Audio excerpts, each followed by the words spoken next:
Jadi kalau kita tidur pagi, itu bukan hanya meningkatkan risiko sakit diabetes, tapi penyakit-penyakit yang lain. Dan satu hal, Rasulullah mengatakan, jika kita tidur setelah sholat subuh akan meningkatkan risiko pikun, Pak. Pikun loh, Bu. Ya, Pak. Gampang pikun. Lah kalau kita sholat subuh menjelang maghrib setelah asar, apa yang terjadi? Islam melarang, kita dilarang oleh Nabi kita tidur menjelang maghrib, betul? Bukan karena nanti ketindihan setan, bukan ya. Secara medis diketahui bahwa orang yang kebiasaan tidur antara asar sampai maghrib itu akan menurunnya daya tahan tubuh. Jadi gampang sakit infeksi, Pak, kalau Bapak tidur menjelang maghrib. Kalau sekali lagi setelah sholat subuh gampang pikun, aliran darah ke otak itu tersumbat, ya, jadi stroke penyakitnya. Tapi kalau tidur setelah asar sebelum maghrib, itu daya tahan tubuh kita akan menurun. Jadi gitu ya jawabannya, Bu. Justru ini yang paling penting, materi terakhir ini 6 langkah praktis. Ya, Bapak bisa lakukan di rumah mulai hari ini. Langkah pertama, mulai hari ini jangan makan malam, Pak.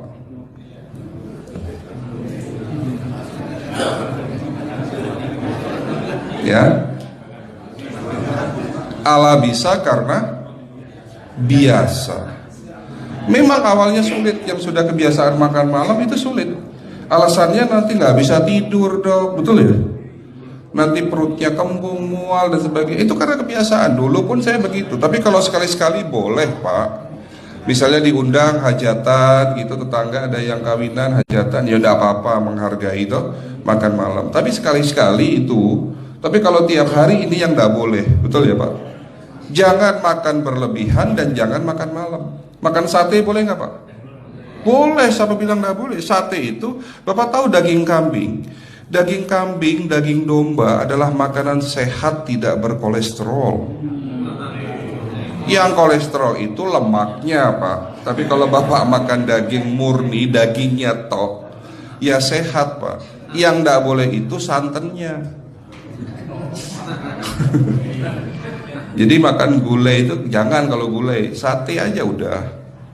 Ya, ataupun dibuat apalah, dibuat empal. Ya. Oke, itu yang pertama. Yang kedua, tolong catat. Jangan tidur larut malam, Pak. Batasan tidur jam berapa, Pak? Jam 11 paling telat. Harus sudah tidur. Kenapa? Apa penjelasan medisnya? Orang yang tidur di atas jam 11 akan terganggu fungsi livernya, Pak. Dimana liver kita ini fungsinya banyak. Ya, ada 500 fungsi liver loh, Pak. Fungsi jantung ada berapa, Pak? Fungsi jantung 1. Fungsi jantung tugasnya untuk mompa darah. Fungsi ginjal ada berapa? 2. Absorpsi dan filtrasi. Fungsi liver 500 fungsi. Jadi organ yang paling berat dalam tubuh kita kerjanya adalah liver. Liver akan rusak manakala kalau kita tidur di atas jam 11 malam. Berarti 500 fungsi liver bisa rusak, Pak. Ini salah satu penyebab diabetes. Bukan hanya kerusakan pankreas, tapi rusaknya liver bisa jadi penyakit diabetes, Pak. Jadi kalau sakit diabetes itu, yang terganggu itu sebetulnya bukan hanya pankreasnya, livernya pun rusak, ususnya pun rusak. Makanya dalam pengobatan diabetes di klinik kami, itu bukan hanya ngobatin pankreas, tapi 3 organ penting ini saya obati: usus, liver, dan pankreas. Kebanyakan kenapa? Kalau dalam pengobatan tradisional, mereka tahunya diabetes itu hanya pankreas, ya kan? Tapi di sini dalam pengobatan holistik, orang yang kena liver itu 3 organ ini pasti rusak: usus, liver, dan pankreas. Salah satu penyebab dari kerusakan liver akibat kebiasaan tidur larut malam. Jadi salah satu penyebab diabetes pun bisa karena tidur larut malam. Ya, batasan tidur jam berapa? Sekali lagi, jam 11 harus sudah tidur pulas. Jadi jam 10, setengah 11 paling lambat kita harus tidur pulas. Nanti setelah jam 1 boleh bangun. Yang penting jam 11 sampai jam 1 ini harus tidur pulas. Jadi kalau Bapak mau sholat tahajud jam 2 setengah 3 ya monggo. Ya. Oke, itu yang kedua. Yang ketiga, air putih Pak dijaga 2 liter sehari. Bagaimana cara minumnya yang baik? Rasulullah sudah ngajarin kita ada 6 sunnah. Harus duduk, pakai tangan kanan, seteguk demi seteguk, membaca basmalah di saat minum, diakhiri dengan alhamdulillah, kan begitu. Ya, pagi hari minum 1 gelas bangun tidur sebelum sholat subuh.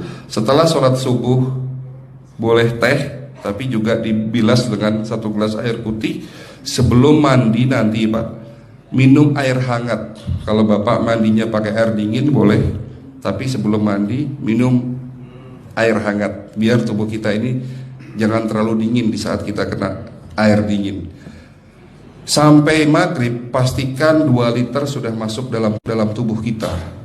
Malam mau tidur, tolong perhatikan Ibu ya, malam mau tidur jangan banyak-banyak minum. Nggak boleh minum malam itu segelas sampai 2 gelas mau tidur, cukup seteguk 2 teguk saja. Karena kalau sampai kita minum mau tidur 1 gelas besar, ginjalnya malah rusak Pak. Ya. Oke, itu yang ketiga. Yang keempat, puasa. Lakukan puasa secara rutin, insya Allah kita sehat. Nah, untuk penjelasan atau materi puasa nanti bisa hubungin staf saya. Nanti di bulan Ramadan tahun ini, kalau memang masih ada slot 1 sampai hari ke-20, saya bisa mengisi manasik kesehatan yang berkaitan dengan manfaat puasa untuk kesehatan. Insya Allah kalau memang masih ada slot waktunya, karena kita di bulan Ramadan hanya 20 hari kita ngisi manasik. Ya, oke, itu yang keempat.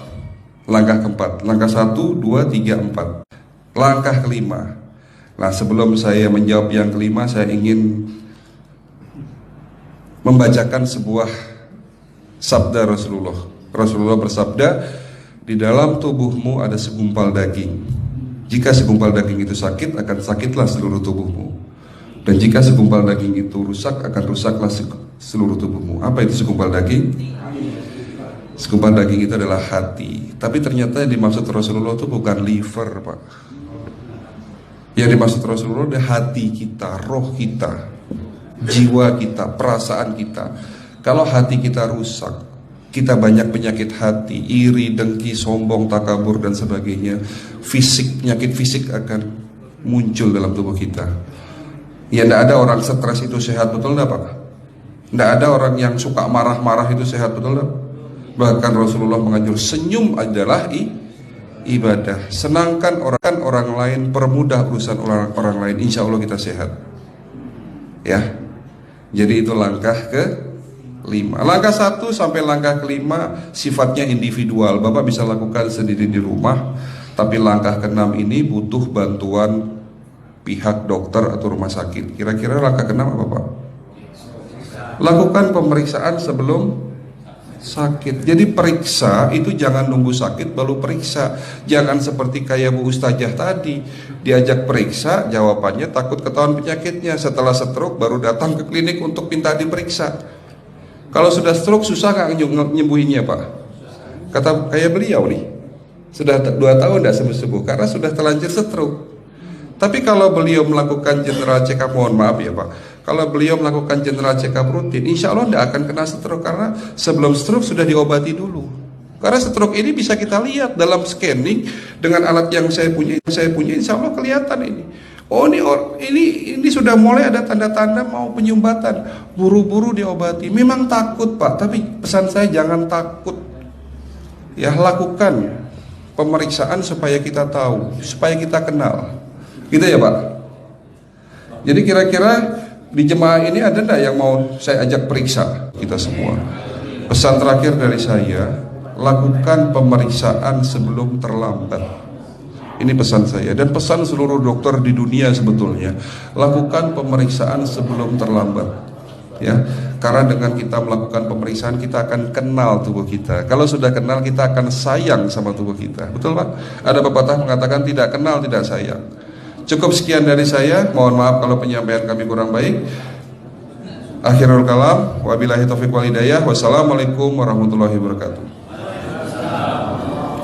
Kalau ada pertanyaan masalah teknis nanti langsung